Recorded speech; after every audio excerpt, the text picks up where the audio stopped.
Leader Pelosi, thank you. It's so good to have you here with us My at KRON pleasure. 4. Let me start with some things that are happening right now. Of course, as you know, San Francisco is awaiting word on the permit for that alt-right demonstration at Christie Field. You and others have come out against it.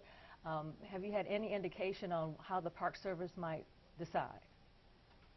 My hope is that the Park Service would not allow these elements to use a national park to spew forth their venom. I will have a conversation later today with the director. I don't know what word I will receive, but I have encouraged the Park Service to take a serious look at their capability of protecting people. But that's their first responsibility. How could the Park Service justify denying that organization their free speech rights?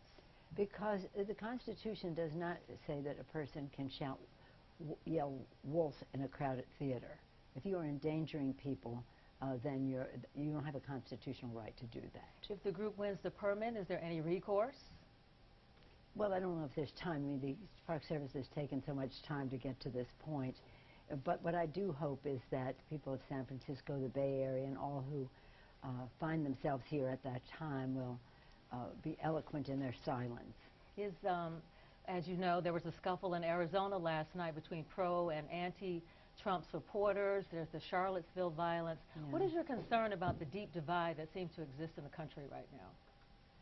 Some of the division that is coming forth is something that has been encouraged by the President of the United States, and that's very unfortunate. The fact is, as the leader of the country, we all, in all of our capacities, we have a responsibility to bring people together. And we all respect, certainly in San Francisco we do, the right of people to speak out and express their views. But the balance between liberty and security is one that has to be guaranteed. And unfortunately, what these, you call them alt-right, I think they call themselves that, I call them Nazis, white supremacists, white nationalists, what they are doing is endangering people. But are you worried that these tensions will continue to escalate across the country and here in the Bay Area? It depends on these groups. They have decided that they they're emboldened. The President has emboldened them, and they're going to go around the country to other places as well. But the fact is that the more their actions are met, the way Boston responded so beautifully, thousands and thousands of people silently outnumbering them, showing how insignificant and unimportant they are. They're a small number of people, these are, but they are have loud voices that are un-American. Many of the people who were at that rally in Arizona might say, you know, I'm not a white supremacist, I just support President Trump. Yeah, they were inside the hall. That didn't mean that the police had to use tear gas and all the rest of it on people who are demonstrating outside. Talk about sanctuary cities, a big issue in San Francisco and in California, of course. The Attorney General has already said that he plans to pull federal money from sanctuary cities. Also, he wants to change the rules of engagement between law enforcement. What should the Democrats do about this other than file lawsuits? Well, what we have done is to stop them at the appropriations level. I consider it a great victory. It was part of our fight at the end of April on this. And in the House and in the Senate, the Democrats stood very firm.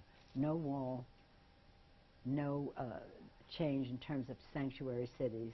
The list went on and on of the things that we said we will not allow to be in the appropriations bill, a prohibition on funds to a sanctuary city.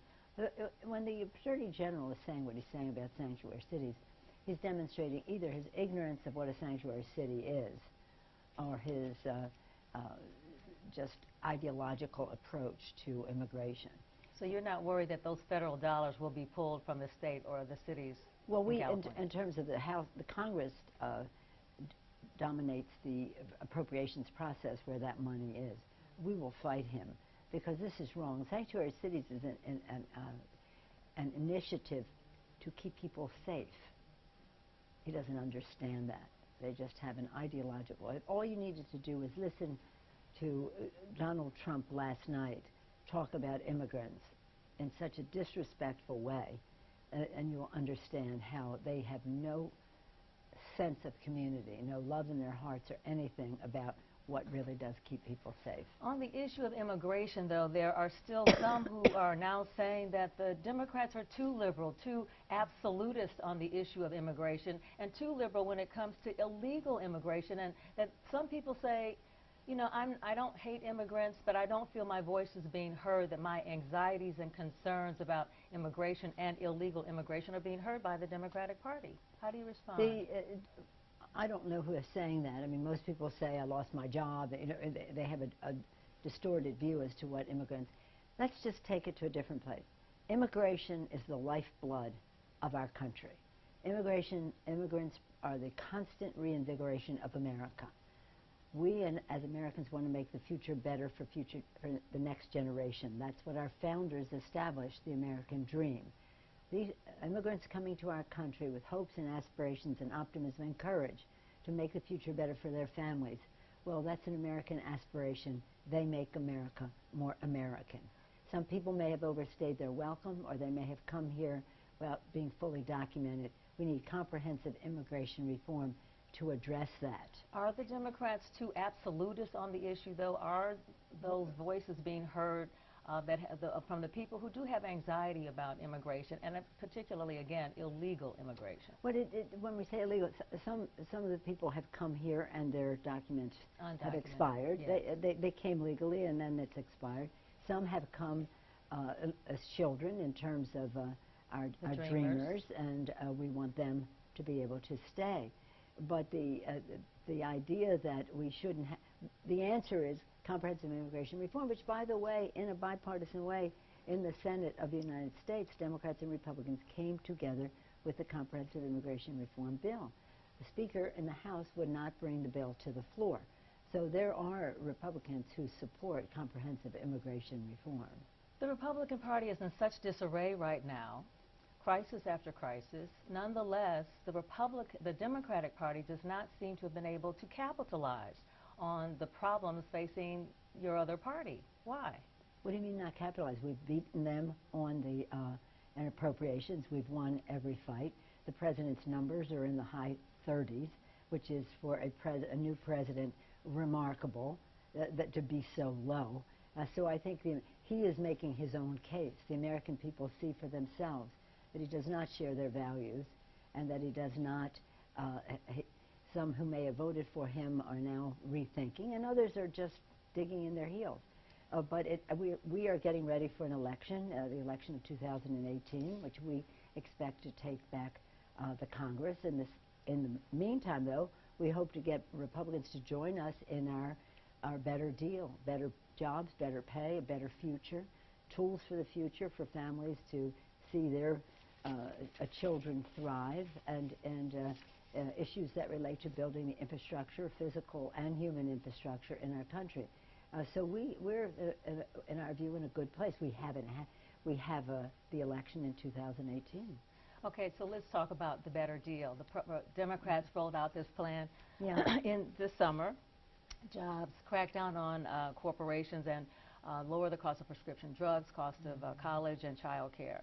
Nonetheless, it has had a tepid response from members of your own party, inside and outside the elected officials.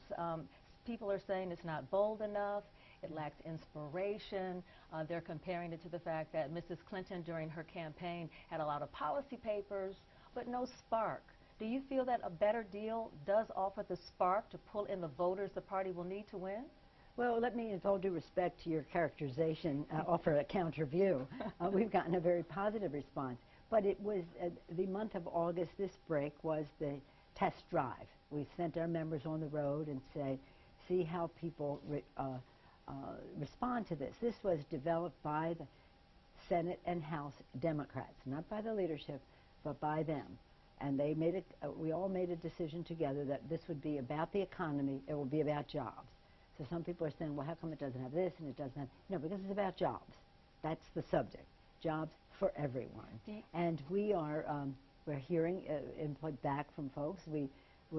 Perhaps we'll refine some of the language, but we are committed to having an economic agenda that has clarity as we go forward. And the biggest message of all, contrary to what some from the outside may say, the biggest message of all is our unity, that the Democrats, House and Senate, have come together to say our message is going to be about the economy, it's going to be about jobs, and when we do that and we win, then we can address all of our other challenges. But there are some in the party and without who are supporters of the party who say that it doesn't capture the imagination as a yes we can did. Do you want to name names? Do you want to name names? Harold Ford, Bill Maher, a big donor. But you know what, Manchin in Ohio said some people are saying they're going to go their own way during the election and not wait on the leadership. Is in West Virginia, and some of represent represent very conservative areas, may not go as far as this, but they're all on board. The people who are outside, commentators, you're talking about commentators, they're not in the fight. We're in the trenches. We are with our members. We put our hand on a very hot stove every week when we go home, and they know what their constituents want, and they want jobs. How we develop the message of it, in other words, these are the issues we are addressing. How we develop the message of it is something that is a give and take between constituents and members, not necessarily talk show host. Okay. Nonetheless, of course, President Obama at the time, candidate Obama had "Yes, we can." Mr. Trump uses "Make America Great Again." Do you feel a better deal captures the imagination of those voters you will need in order to make that deal come into fruition? When they see what it means, when they see that it means apprenticeships for a job, have tools for the future, for their jobs. People are not, I think we're underestimating, this isn't about lingo or mottos. It's about substance, getting to the heart of what is of concern to America's working families. They have economic and financial instability. They want to know what we are going to do to help them. As they participate in the developing of the top-line message, we'll see what works in that regard. But it doesn't change what our value is, and that is a very different place from trickle-down economics on the part of the Republicans to middle-class economics, where bigger paychecks for more families to inject demand into the economy. One of your own colleagues says that the Democrats speak in paragraphs, not headlines. He was talking about the presidential race. Yes. He was talking about the presidential race. A woman from Illinois, one of your congressional. That's exactly so. That's what happened in the election. So will the messaging and outreach be different for the 2018 election, which is only less than a year and a half away? That's right. And it would start right after the September, after Labor Day, where people will decide to run, will engage, and people a better deal, better jobs, better pay, better future, and members can make what they will of better future. One of my colleagues in the Heartland is Better Future for the Heartland. That's what she's doing over this break. Other people are saying a better future for women, as we did yesterday here in San Francisco. So you take it to some of the priorities that people have. But let me just say that the unity that we have in our party over just sticking with the jobs message is a major accomplishment. And that was the complaint about the presidential. They spoke in beautiful. I mean, Hillary Clinton was the best qualified person to be president. Just fabulous. However, her campaign spoke in terms of fine print rather than he spoke in headlines. Okay. And everybody, including the media, was just talking about him.